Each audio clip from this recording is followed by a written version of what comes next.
tous azimuts. Peuple congolais, il est temps de nous lever, de nous serrer les coudes et d'agir pour défendre notre patrie, notre intégrité territoriale et l'intangibilité de nos frontières. La République démocratique Batela Ekolo, Bendele Koyate.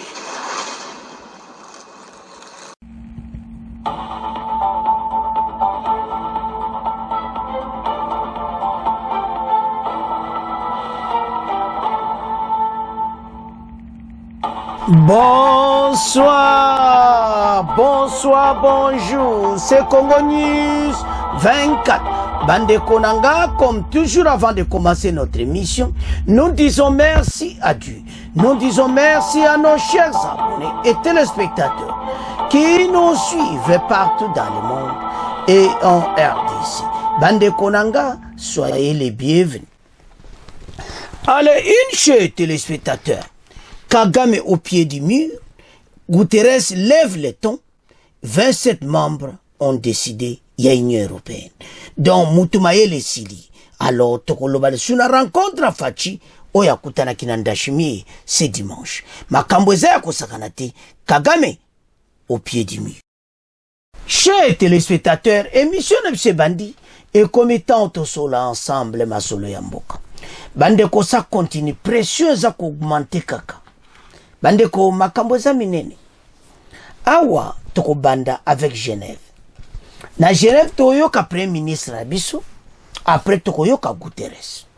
Soto yo premier ministre abiso, boyoka ba réaction ba congolais. Boko yoka na Patrick Mouya na kata Genève, commandeni makambo ilekaki. Kagame a un problème sérieux. Boyebi a komi na situation mokazo bel seloni ya kolobati. Message yo baloba ne kala bitala mutu yo zo bundisa.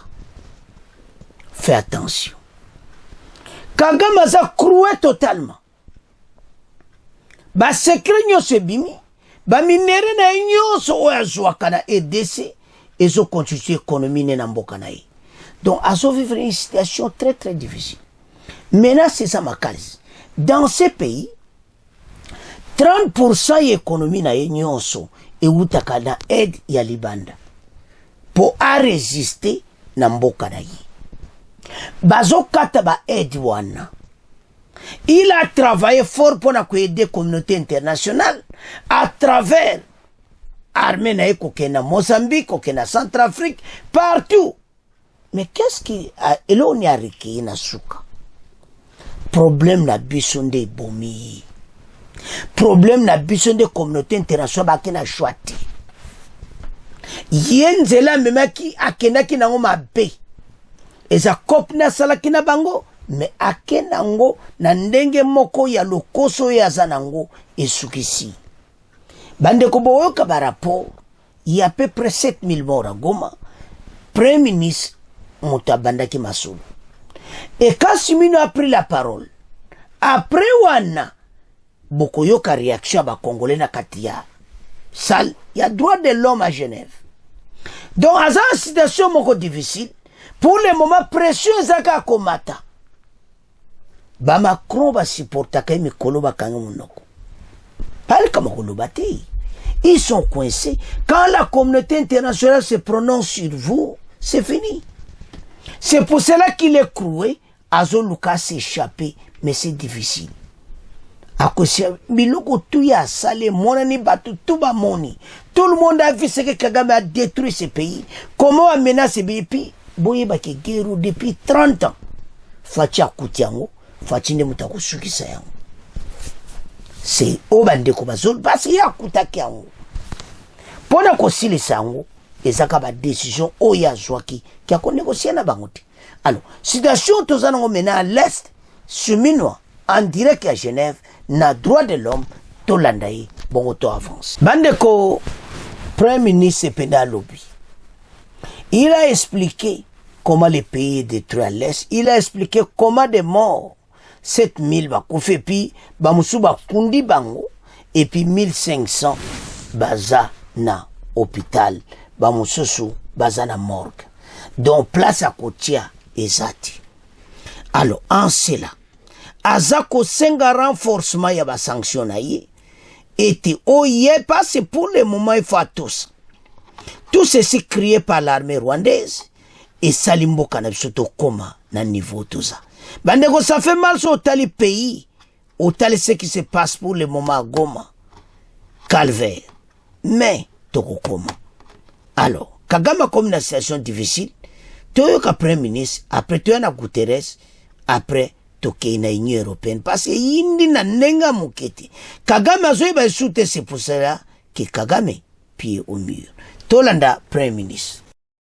À la 58e session du Conseil de droits de l'homme à Genève en Suisse, ces assises qui déplorent les graves violations de droits de l'homme en République démocratique du Congo ont permis à la Première ministre de prendre la parole du haut de la tribune, de rappeler à la communauté internationale la nécessité de laisser place aux actions maintenant avant de réaffirmer l'engagement du gouvernement de faciliter le travail de la commission d'enquête indépendante qui sera diligentée dans le nord et sud Kivu. Chimendondo Pompoumba pour le reportage.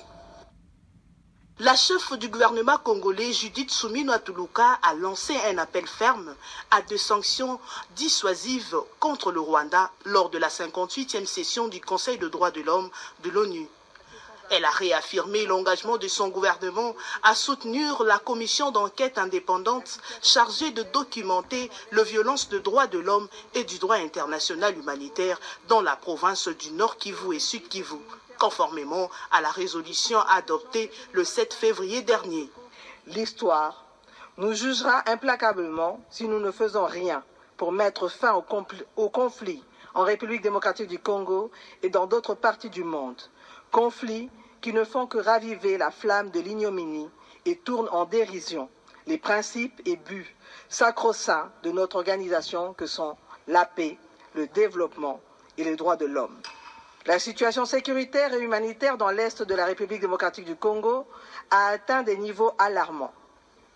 Selon les chiffres du ministère de la Santé, depuis le mois de janvier 2025, le conflit a provoqué, entre autres, la mort de plus de 7000 compatriotes, dont plus de 2500 corps enterrés sans être identifiés et plus de 1500 corps traînent encore dans les morgues. Plus de 215 cas de choléra identifiés et plusieurs cas de Mpox non pris en charge avec risque d'expansion. La destruction de plus de 90 sites, 90 sites d'accueil des déplacés internes, des attaques contre les hôpitaux et entrepôts humanitaires. Elle a également insisté sur la nécessité de renforcer l'aide humanitaire pour mieux prendre en charge le millier de blessés et de déplacés dans l'est du pays. Nous appelons donc la communauté internationale à renforcer son soutien humanitaire, à fournir des ressources pour permettre une bonne prise en charge des milliers de blessés, de déplacés et de s'assurer du respect du droit international humanitaire, car ces principes sont essentiels pour sauver des vies et alléger la souffrance des Congolais. Représentant le président Félix-Antoine Tshisekedi Tshilombo, la première ministre a dirigé une délégation congolaise composée de la ministre des Droits humains, Chantal Chabou-Mouavita, du ministre de la Communication et Médias, Patrick Mouyaya Katembwe, et de la vice-ministre des Affaires étrangères, Soyamba Kazadi, à ces assises importantes de Nations Unies. Bandeko tolandi nyonso oeleki na Genève, Premier ministre. Bandeko Suminwa anyati bapo nyonso. Yanto esaba Congolais place boza. Biloko to tiabo comprendre les soucis à mboka. Devant la communauté internationale, le monde entier baza kolanda. Biso toko continuer jusqu'à ce que Kagame akotika makambo. Ezamawa perte autojui. Et tous ces gens vont collaborer, vont continuer pour massacrer le peuple congolais. Tokotikati. La guerre oyo toujours kenenango. Histoire oyo ya guerre abisona Rwanda, il fallait comme ça. Et là ninga na sepela kamina bandeko na biso ba congolais. Ou à diaspora, bah explique ba lobby. Mais quand on a Santaka, quand il parle, ça fait de la joie. Et l'autre lingande angwana. Patrick Mouyaya bengi Congolais nyonso ya diaspora. Utiliser téléphone na yo, Twitter na yo pona oloba pona mboka. Et c'est important mikolo biso stoloba. Bandeko ne fiske ka mwa makambo komi kaka pona Kagame. Ce monsieur a une situation difficile. Message d'absence EDC comme je suis partout dans le monde. Tout le monde nous suit. Tout ça a besoin et mboka oyo. To récupérer mboka mobima to gérer mboka biso mo. Qu'on facile avait dit qu'il nous fout là. Nous batika biso. Et comme tabiso to gérer mboka oyo. Un pays riche mais divisé. Partout, bah ressources des milliards de dollars. Kagame a une situation difficile quand on parle de sa vie. Son mon amakama na EDC, c'est très difficile. Mais fatika. Situation de communango pour le moment. Et senga congolais nyonso to telema pour ce pays. Ce monsieur asakani mingi mais azo komana suka. To yukanano pas sur ça la motema ba congolais. Bon to avance. Bandeko Soumino à Genève, akutana kina ba congolais. C'est très important parce qu'il fallait Kakaluba. Situation à pays pour le moment. Ils ont senga qui congolais n'y soit comprendre. Ce qu'on a besoin. Et le connu toi na posa pour bateau yo batika obazo sala EDC. Les pays et comme na niveau soko talo yo kina mao. Osomona. Alors, ils ont senga biso yo sto telema pour ces pays. To bunda to benga na cet ennemi. RDC azo kena direction malam. To landa ba congolais na Patrick Muyaya bon to avance. Voici ce que la diaspora congolaise dans ce pays pense. C'est plutôt le Rwanda qui doit de terre à la République démocratique du Congo. Certaines femmes congolaises vivant à Genève condamnent les viols à répétition utilisés comme armes de guerre par le Rwanda. Tous ces Congolais à l'unanimité préconisent la cohésion nationale. Depuis Genève en Suisse, Gaëtan Magalano et Gideon Mutombo, nos envoyés spéciaux. Au-delà de frontières de paix d'ici, l'agression rwandaise sur le sol congolais, ici narrée par la diaspora congolaise vivant en Suisse. Venir répondre à l'invitation de la première ministre Judith Suminwa Tuluka, certains rappellent l'histoire de cette guerre d'agression qui a duré plus de 3 décennies. Cette agression, elle ne date pas d'aujourd'hui, elle n'a pas commencé avec le président Félix Antoine Tshisekedi, c'est une agression qui a commencé il y a 30 ans en arrière. Même un peu plus. Nous sommes un peuple et nous ne pouvons pas accepter l'humiliation. Il s'agit ici vraiment de ce que l'on dit à Lingala, Likambo Mabele. Une guerre qui fait parfois de la femme et des enfants le principal victime, violée parfois devant ses enfants, obligeant dans certains cas des enfants à violer leurs propres parents. En tant que femme, je me sens abattue.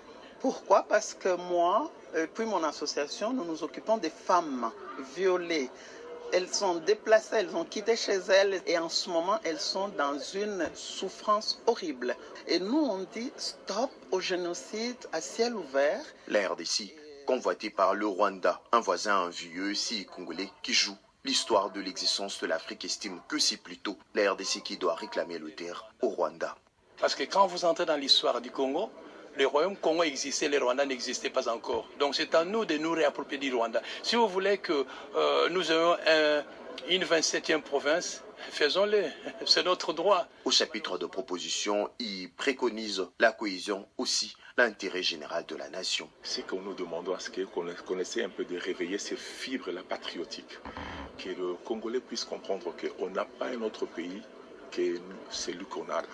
Et si les Congolais pouvaient comprendre quelle importance le Congo joue dans le monde, je pense que ça peut ramener au moins cette fierté-là. Depuis la prise de certaines villes de la RDC par l'armée rwandaise, la diaspora congolaise reste attachée à la mère patrie. De mouvements de sit-in et autres plaidoyers sont menés pour dire non à ces génocides oubliés. L'agression rwandaise sur le sol congolais est une guerre de survie économique pour le Rwanda.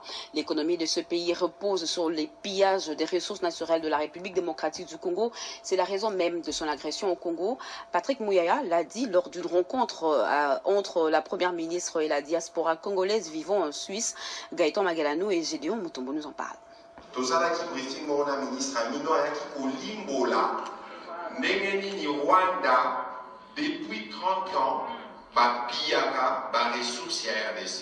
Les moitié à budget à Rwanda est financé par l'exploitation illicite à Oro et à Bissau. Donc, l'air président de la République a le guerre à pillage. De propos du ministre congolais en charge de la communication et médias qui dévoile le pourquoi de cette guerre d'agression qui a coûté la vie à plus de 12 millions de Congolais. Une guerre purement économique pour la survie du Rwanda. Au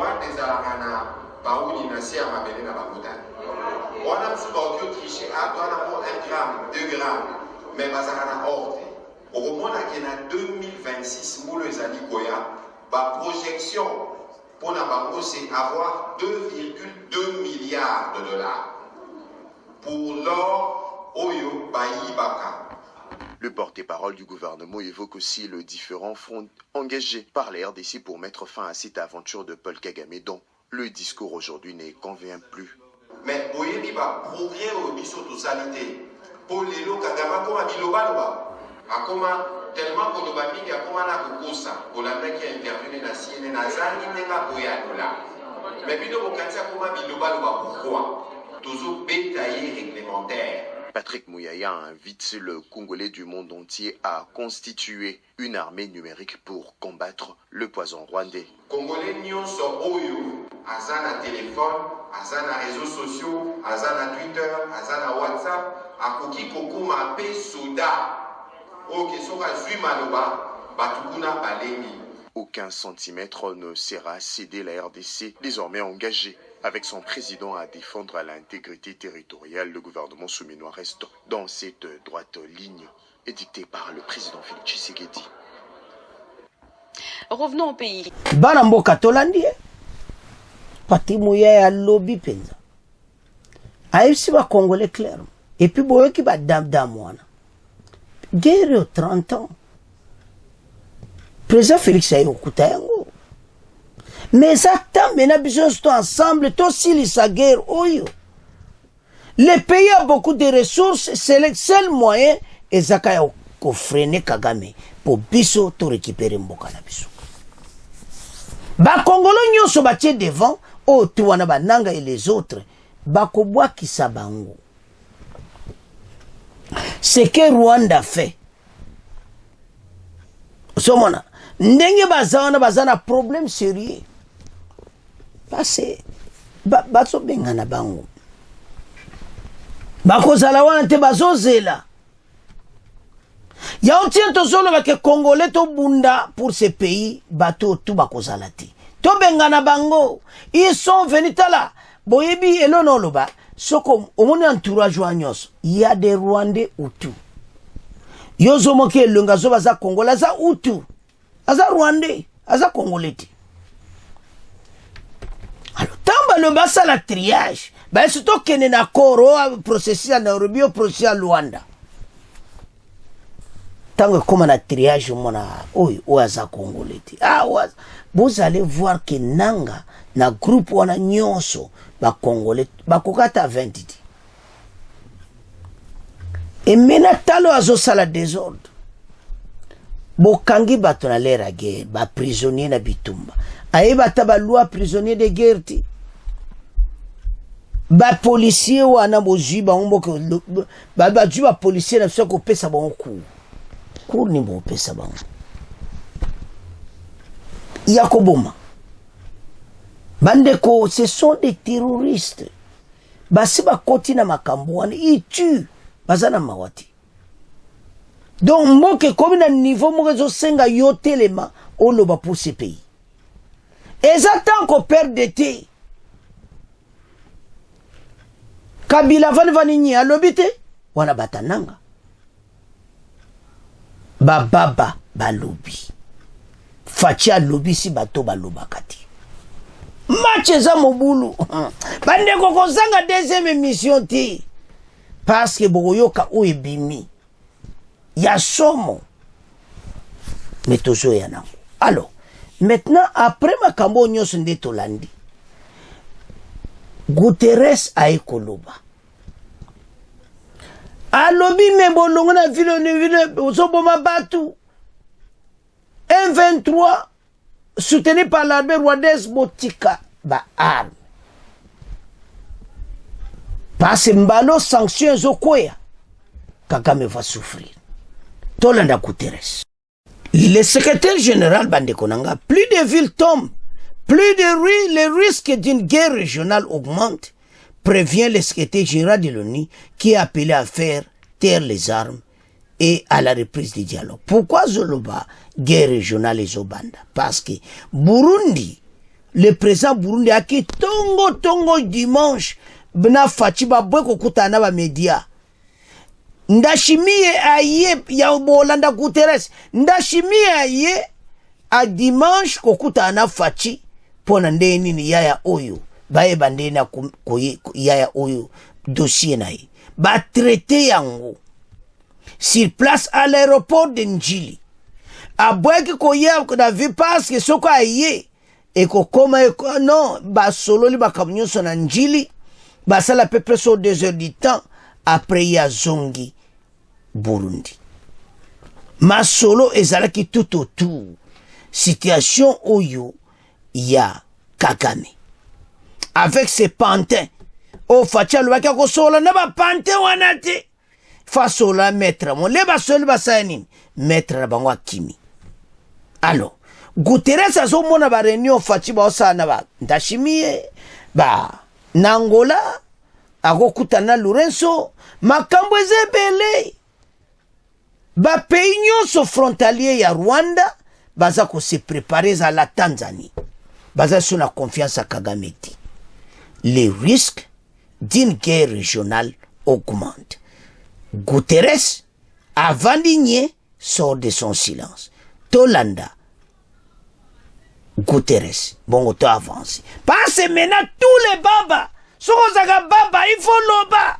En République démocratique du Congo, nous sommes témoins d'un tourbillon mortel de violence et d'atroces violations des droits humains, amplifiées par la récente offensive du M23, soutenue par les forces de défense rwandaises. Plus les villes tombent, plus le risque d'une guerre régionale augmente. Il est temps de faire taire les armes. L'heure est à la diplomatie et au dialogue. Le récent sommet conjoint qui s'est tenu en Tanzanie a ouvert la voie en renouvelant l'appel à un cessez-le-feu immédiat. La souveraineté et l'intégrité territoriale de la RDC doivent être respectées. Le peuple congolais mérite la paix. Au Sahel,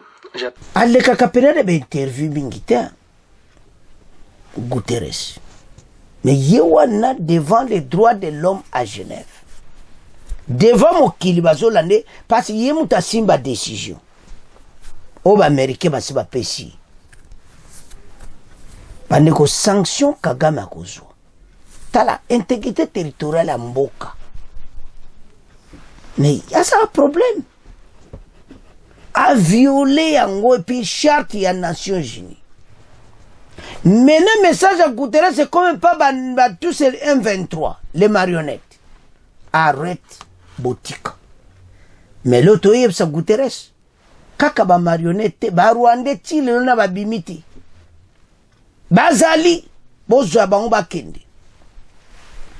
Aider ces achats de bataille, parce que nous allons vaincre. Toko gagne bitumba, oh, peut toko bengana, tout ce monde-là qui dérange notre pays. Alors, ce va Guterres va comme du langage à bout. Mais Kagame doit faire attention. Et c'est un sakanate. Alors, ça a un problème, mon corps, comprendre, ne tenez pas outil. Parce que, Batunyo, soit Guterres, va comme ko ganga si Rwanda. Bon, il bossa ça otangate. Mais n'a pas soutenu par l'armée rwandaise, dans les M23, faire taire les armes. Batwa Koufimi. Alors, Ndenga Lobioana, les pays nyonso bazu message. Et maintenant, l'Union européenne, pesi Kagame réponse ya zaikoluka. Tamba yebsaki ba menasaki ko kataba comptable ya lobio makampo salama tous les 27 il faut bandima. Maintenant, yo pesi message tous les 27 bandimi bazo kata nyonso. Kagame au pied du mur. Machi et Zamobulu. Azoye bate ou s'en sortir. yoko tia makelele na ba Union Européenne Kagame atie motu makasi na bango baokata contrat ne ya okende na Mozambique baopesa ngo armée mosusu aojo à peu près 130 millions o bapesa Kagame pour la participation ya armée na yi tala bakambo baopesa ba arme Kagame azana ngo ya mwana ye kubeta bisazo sa bisoke oya azana ngo biso to ana ngote mais ba arme bapesa ki pona Mozambique ya mwana les 27 pays européens bakati ba coordination na ba arme bapesa kai mais wewe ke tozakara tozana grâce nde Kagame yina mboka na biso soki makambo ekatama eboete guerre na Kagame tonto sila ba arme oyo bapesa sophistiqué ya Union Européenne France moto apesa yango ebele parce que protéger Total na Mozambique et pas ils ont produire à peu près ba milliards de dollars na pétrole. Voilà. Bota la situation ba français bazo wela intérêt na bango kuna na Union Européenne. Les pays membres. Alors, maintenant ba kati Kagame a un problème. Ba projet nyonso asalaki ekosala malisuti. Makambo za minene totanga na Union Européenne bongo to avance. Est-ce de la aider si la pression européenne monte contre le Rwanda? Depuis la semaine dernière, la pression européenne monte contre le Rwanda. La prise de Goma par les troupes de M23, soutenues par les forces rwandaises, avait poussé la Belgique à demander des sanctions contre Kigali, allant jusqu'à réclamer la suspension totale des accords entre l'Union européenne et le Rwanda. Une demande qui a fait rencontrer les réticences de la part de la France et du Portugal. Mais le temps a changé. Désormais, il y a un accord politique entre le 27 et 24 février. Entre le 27 et 24 février, les ministres des Affaires étrangères de l'Union européenne, réunis à Bruxelles, ont commencé à préparer une première série de sanctions. Vendredi dernier, l'Union européenne a demandé au Rwanda, bien, France et Portugal va résister. Mais, les lots, vendredi passé, une demande de Rwanda de retirer ses troupes de Kivu et de cesser son soutien M23. Ces sanctions sont donc une première salve destinée à mettre Kigali au pied du mur. Mais les Européens qui jugent les sanctions américaines trop radicales veulent se garder des munitions pour maintenir la pression sur le Rwanda.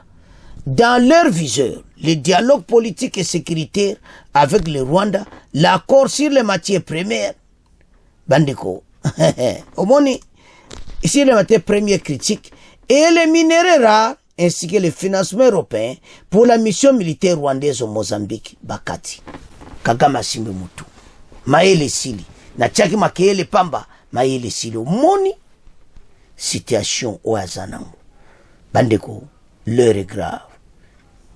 Il a un problème sérieux, mené comme étant Kagame, Ayoka, ou bien Akosuka Mabe, to développer Massoul. De sécurité des Nations Unies offensive menée par le M23 appuyé par le Rwanda.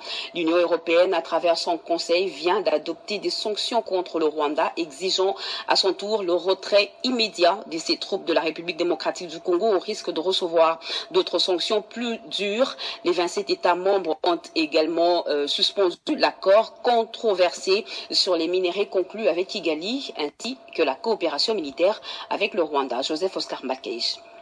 Une série noire pour Kigali.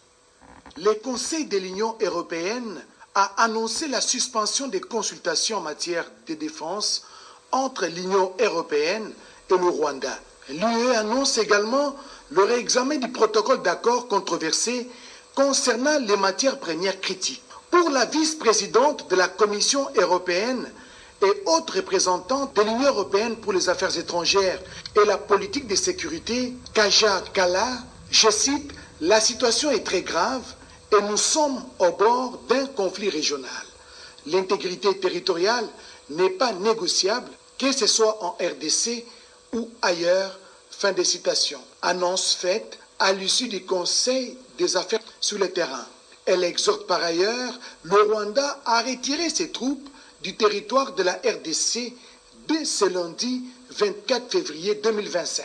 Pour rappel, le 13 février dernier, le Parlement européen avait appelé à des mesures plus fermes contre Kigali. Il avait pris une résolution recommandant notamment la suspension immédiate de l'accord entre l'Union européenne et le Rwanda sur les chaînes de valeur des matières premières durables, le gel de l'aide budgétaire directe au Rwanda et l'arrêt de toute assistance militaire et sécuritaire aux forces armées rwandaises tant que Kigali maintiendrait son implication dans les conflits à l'est de la République démocratique du Congo. Des observateurs avertis notent que le Rwanda se trouve aujourd'hui dos au mur et coincé sur le plan diplomatique. Bande ko tolandi biso nyonso soko tali omoni clairement azana problème suri parce que zatan oyo yako continue bu makambo yo ekomise na situation moko o balobaka grave. Kagame aluki oyo il fallait pas aluka et maintenant il a un problème sérieux et comme temps oyo Kagame o balobaka dégage pe a commis dans une situation difficile. Maintenant, ebisi que passe à ça ko chatim. Libosele ba badi vote Union européenne, France na Portugal va résister. Et maintenant, c'est lundi 24 février à Bruxelles, tous les 27 pays va préparer première sanction. Et puis il faut batia pressionner na ndenga makasi ke bazo kata. Nde bazan parmi ba sanction ba opesa e. 1 ba canceller ba annule tout ba makama matière première nyonso eza annulé o ba signa kina Kagame. 1 2 coopération militaire na yo il fallait ba sola na ye ba renouveler makamna Mozambique ba ko sa souti donc sur Mozambique ti ba sola ne ba ko retirer ngo Kagame a comme un problème sérieux. Pression batie Kagame au pied du mur. Bana mboka te sakibino ke match oyo atezo umela ba Union européenne bangote ezeka koloba mais lelo ba signer première sanction bazayi koloba mais lelo bango tous les 27 ba signer pour Kagame atie makele alobo pour abi Bruxelles okaso kokaza pour bo pexanga il faut les 27 ba signer ba yoki ba laxi mindele bango tout 27 ba signer Kagame ba kansi ba nile ba cornioso na et maintenant Kagame a un problème sérieux. Ba programme to asalaki tourisme na yi ba projet salaki na ya formule 1 ki asalango o ya motorsport ba biloko be ba projet yo se kotimai ba pays ba équipe minene ba Bayern Munich, Paris Saint-Germain, Arsenal ba o ba lataka visite Rwanda o eza tourisme na yi. Il a un problème sérieux. Ayoka. Maintenant, et comme temps, a comme na suka. Omoni? Ndenge, il fallait que ça boui. Toloba ki na bino ke, makamonde to kene RDC ko gagner ka ke bele ba tchakiteme to gagner. Alors, bana mboka, tala ndenge makamo eleki. Bon comprendre que il est temps match za mobulu. Mais ko zangate match oyo émission mibale makamo za minene. Balobi bokoyoka na matoi. Bababa pe balobi. C'est à ce point.